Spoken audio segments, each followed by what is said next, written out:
The World Golf Hall of Fame is where the great ones can all be found. The players who made their mark when championships began. The players who led us into the 20th century. The players who made the deepest impressions and stirred our fragile golf emotions.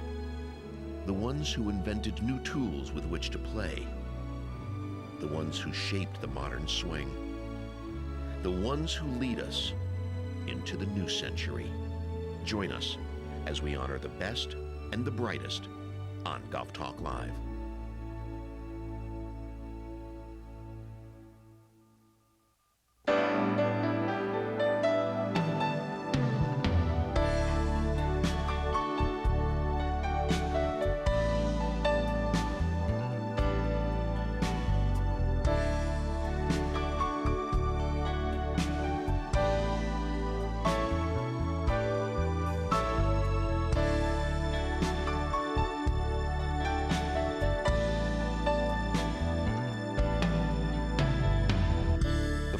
Is an encore presentation of Golf Talk Live.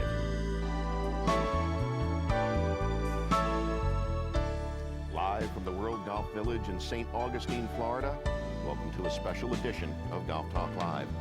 I'm Peter Kessler, one of the greatest and most exciting players to ever play the game, and one of 3 inductees today into the World Golf Hall of Fame joins us, one of the most exciting players that ever lived, Seve Ballesteros. Great to have you here, my friend. I don't see really any gray in your hair. Are you not too young to be in the Hall of Fame? A little bit, I think. Well, I'm 41, not 42 yet. I think probably it's a little bit too early. I'm surprised, but it's a great privilege to be inducted into the Hall of Fame. You are almost as successful a father as you are a major champion. You've almost got as many children as you have major championships. Yeah, well, I have a wonderful family. I have a great wife, Carmen. She's been great for me and tremendous support and help. And the 3 children, Javier, Miguel, and Carmen, is the best thing ever happened to me.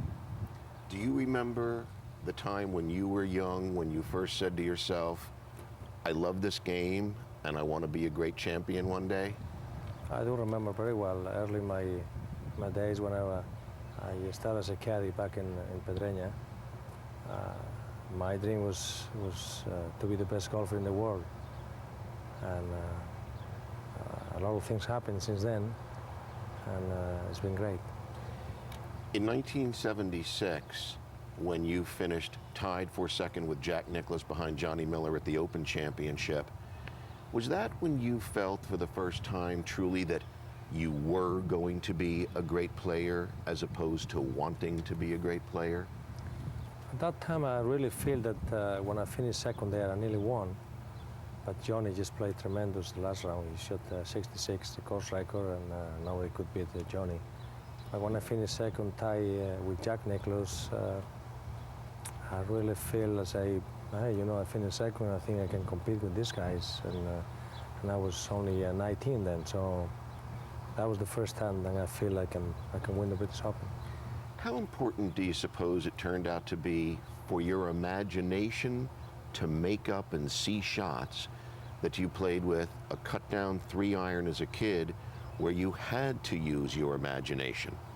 Well, I think I started as a caddy, and caddies obviously were not allowed to play on the golf course, and I didn't have any golf balls, any clubs or anything. My brother Manuel was the one who would give me a club that was a 3-iron, and I used to steal balls from the members and then sneak into the golf course when everybody was done. It was getting dark, and I think by using that club, it really helps me to develop that imagination, because I have to play all kind of shots with only one club, and I think that was the key of my success later on. One of the first great shots that we ever saw you hit, where you used that vivid imagination, was on the very last hole of that championship in '76. Before we take a look at it, tell me what was going through your head regarding the options you had. How many ways could you have played the shot that we will see momentarily? Well, I remember very well. I was behind the two traps, and I have a little gap there, and the pin was tight just behind the traps, and the wind was with me, and the green was very firm. And I have two options. I can use that parachute shot, as we call, or just the chip and run.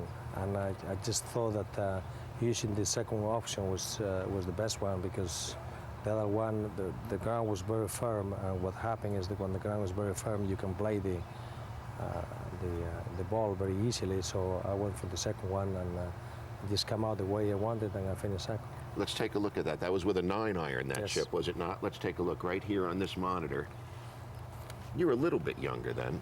Yeah.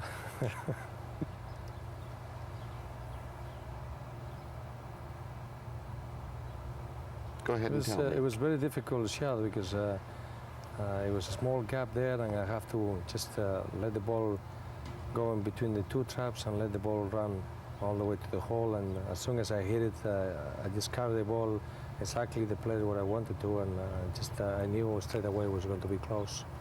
People don't realize generally, I think, that when you play your best golf, and particularly at that time in the late 70s and early 80s, you happen to be a very straight and accurate driver of the golf ball.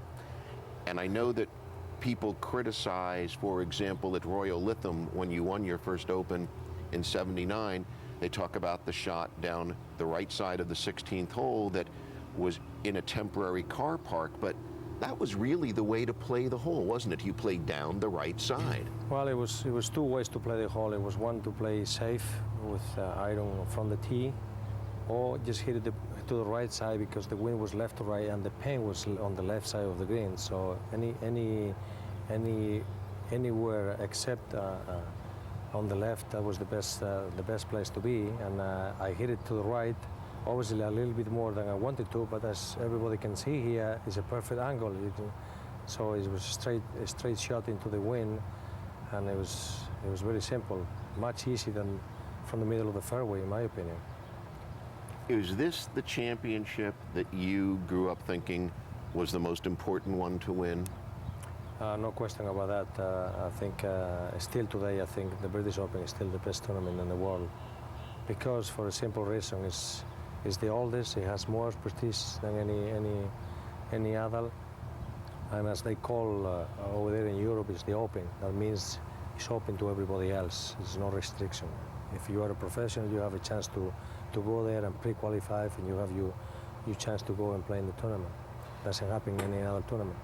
And of course, the next year in 1980 is when, now you had already, of course, won in this country, but when you came over in 1980 to win the Masters, you did it in such a way that it almost seems like Tiger Woods looked at the tape of your 1980 Masters victory and essentially duplicated the way that you did it. Isn't that true? Yeah, it was a little bit different. I was more straight off the tee.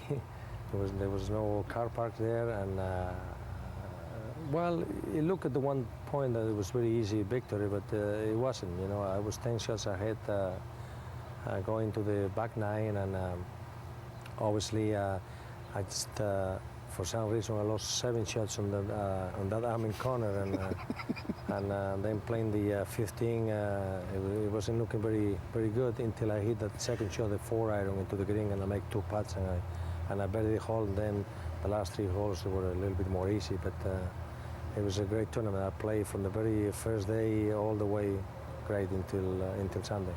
And for people who weren't sure after you had won the Open Championship the year before, this really put an exclamation point on the fact that you were here and you weren't going away.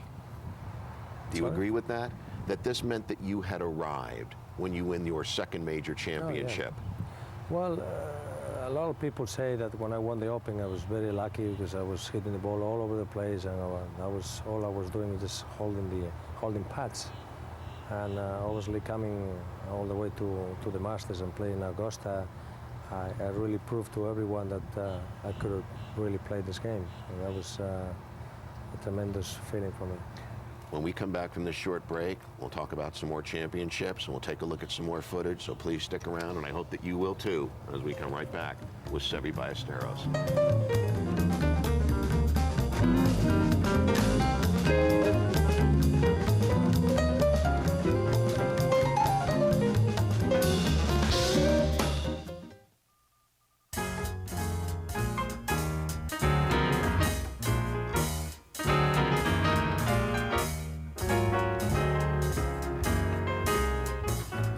Did you sometimes feel in the early 80s that Augusta National was made just for you? Yes, the first time I went to play the Masters, that was in 1977, and I play the first round there, and I take a look at the course and I say, this is the best place I ever been, and this is the place that really suits my game, and I was 100% convinced that I was going to win there. You still, at that time, believed in destiny, right? Still today. Do you still believe today? Yeah. Let me flash forward then. In 1986, for example, when your dad was sick and was dying, you said to him before he died, I'm going to take you to the Masters and I'm going to win for you. Now, of course, you didn't get to take him, but he went to the Masters. Did you feel that that was destined to be your tournament that year? Well, that was the promise that I said to my father. I say, well, I'm going to take you to the Masters and I'm going to win for you. And obviously, he passed away in early March. And then, obviously, I played for 5 months, only 8 rounds of competition because he was sick. He was in the hospital. I was with him and all these things, and it was very tough. And I think he passed me the strength to play and compete in the Masters very, very strong, very badly. And obviously going to the 15, everything was going just perfect. I was 2 shots ahead, and I have a 4 iron in my hands. All I have to do is just put the ball on the green and just play par the next 3 holes, and that was it. But I have to wait there, I think 10 or 12 minutes, and I don't know. Everything was in control. I was not nervous or anything. I just feel comfortable and relaxed and happy, but all of a sudden, just get a bad shot and hit it in the water, and everything changed in 10 seconds. When you look back on it today, do you think, I lost my concentration? What do you tell yourself happened at that moment? I don't know, probably I chose the wrong club. I think what happened is that I have a little bit downhill lie, and when you are a little bit under pressure, your tendency is to hit a little bit harder. So what you're supposed to do is always take one less club, sorry. And instead of doing that, I was trying to hit a cut 4 iron. And I think I swing too easy, and that's why I hit it fat and hit it in the water. How long did it take before you felt comfortable having that kind of a club and that kind of a situation at hand? Did it take until '88 at Royal Lytham? Well, I feel very comfortable the following year. As you know, I lost in the playoff with Norman and Larry Mize. Not really. I was there. As I say, it's destiny. I could have won in '86. I could have won in '85 also, '85, '86, '87. And just didn't happen. And obviously, winning again at Lytham in '88, it really took a little bit of that pressure or relief or whatever you can call that from that '86 moment. What did your dad, as he was sick and dying, tell you about how much you had meant to him, about how proud he was of what you had accomplished as a man and as a champion? Well, my father was the kind of man, he was always happy. His sense of humor was very good. He always worked very hard. He used to tell not only me, all my brothers, that in life the important thing is if you want to achieve something, you have to work hard. And with working hard and with determination is the only way you can achieve what you want. And I thought that was very, very good. Let's go back to 1984. For many people, and perhaps for you too, one of the most exciting championships we've ever gotten to see was you winning at the home of golf, where Bobby Jones has won and where Jack Nicklaus has won. And I thought it might be fun for our audience, and I hope it might be fun for you. Take a look at some shots from the 71st and 72nd holes as we get ready to see that fist pumping, and you tell us what was going through your mind. I know that, for example, the second shot on 17 was a brilliant club selection for you, as it turned out. Let's take a look and tell me what's going on, Seve. Well, we're here on the 17 area. Previous 3 days I was there. I was there also, and the difficult thing from that side was to, as you just say, was to select the right club. And I took a 6-iron and just carried the ball on the front part of the green, and just everything came out the way I wanted. And from there, it was all I have to do, just make 2 putts, because anytime you make par on 17 and St Andrews is like a birdie.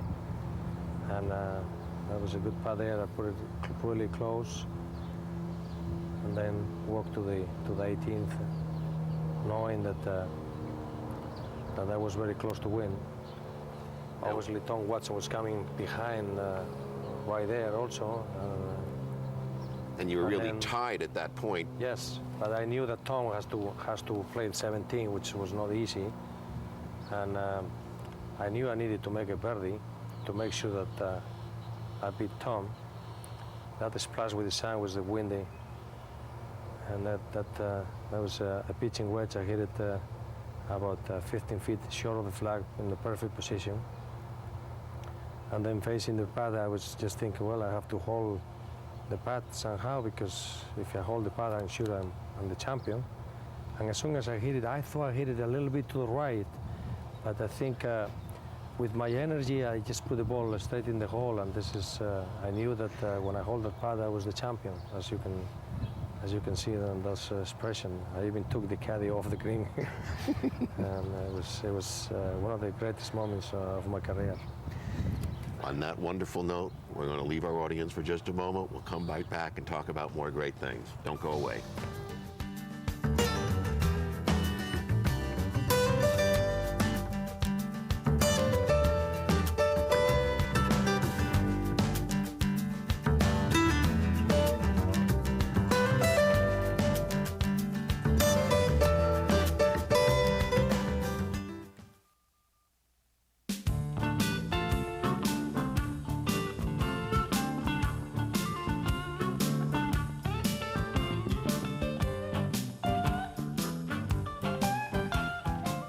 Ryder Cup turned out to be the perfect world stage for Seve Ballesteros, and a place where other European players like Bernhard Langer and Nick Faldo and Ian Woosnam could gain confidence to be great world players from their performances in the Ryder Cup in the late 70s and early 80s. Do you agree with that? Yeah, well, the Ryder Cup, it really, it was nothing early. In the early 70s, it was no competition. It was only one way, and then it was Jack suggesting to say that I think the Continentals players should be including into the team, so it will become Europe. And then in '79, Antonio Garrido and myself, the 2 Spaniards, we joined the team, and we still lost. But in '81, I was not on the team. And in '83, it was in Palm Beach, Florida, when Jack was the captain. That was the very first time that the Europeans have the chance to beat the Americans. And obviously, in '85 at the Belfry, that was the first time ever that the Europeans beat the Americans, and that was the best thing can happen for the Ryder Cup and for the game of golf. And since then, the Ryder Cup, in my opinion, is the best tournament in golf today. Do you feel like, much like Gary Player, like to have a momentary kind of a confrontation, like when in '78 when you were playing with him when he won the Masters, and you're walking down a fairway on the back nine, and Gary Player says, "These people don't think that I can win, but I'm going to show them." You feel that way a little bit too sometimes in competition, especially in the Ryder Cup. You were not expected as a team to win, but that was just the kind of thing to get you going, right? Sure. I mean, the Ryder Cup, there's no money involved for the players, but we play for the honor, and obviously the Europeans, we were tired of being beaten by the Americans all the time, and we wanted to show them that we can compete against them, and obviously winning for the first time in '85 was something very special to us, and it was fantastic. But when you play in match play, is different than in medal play. In match play is man to man, head to head, you know, and it doesn't matter. The score is just one against the other, and it's a little bit more different. It's more straight confrontation than in medal, and that is why I think match play is better than medal play, in my opinion, and that's why the Ryder Cup is such a good tournament, because it's face to face, and also because it's a team event, the people are involved in the tournament, so it's a fantastic tournament. When you won as captain in 1997, and then the papers would say, "Oh, but he was too busy," or "he was too involved," but the bottom line was you won, so for you to read these criticisms in the paper, it had to make you laugh, didn't it? Well, my mission there was to make sure that everybody was happy and everybody was ready to compete, and to choose the right pairings. And obviously, going into Sunday 5 points ahead never happens in the history of the Ryder Cup. Seeing the Europeans having such a big lead, so it makes me laugh when some people say, "Well, Seve was too much involved, and Seve was doing this, and Seve was doing that." You know, it's pity that I didn't do things properly, because if I did the things properly, the Ryder Cup will be already finished before Sunday. And who took that Ryder Cup home? You? I think the whole team, they won. I mean, I played a little bit part of that, but it was a great team. They played fantastic the whole week, and I think it was a tremendous week, a great competition, and to me the best Ryder Cup we have so far, from what I see. We're going to take one more short break. When we come back, let's do a little bit of 1988, Royal Lytham and St. Anne's. Maybe we'll take a look at that chip on the last hole, one of everybody's favorite shots. Don't go away. We'll be right back.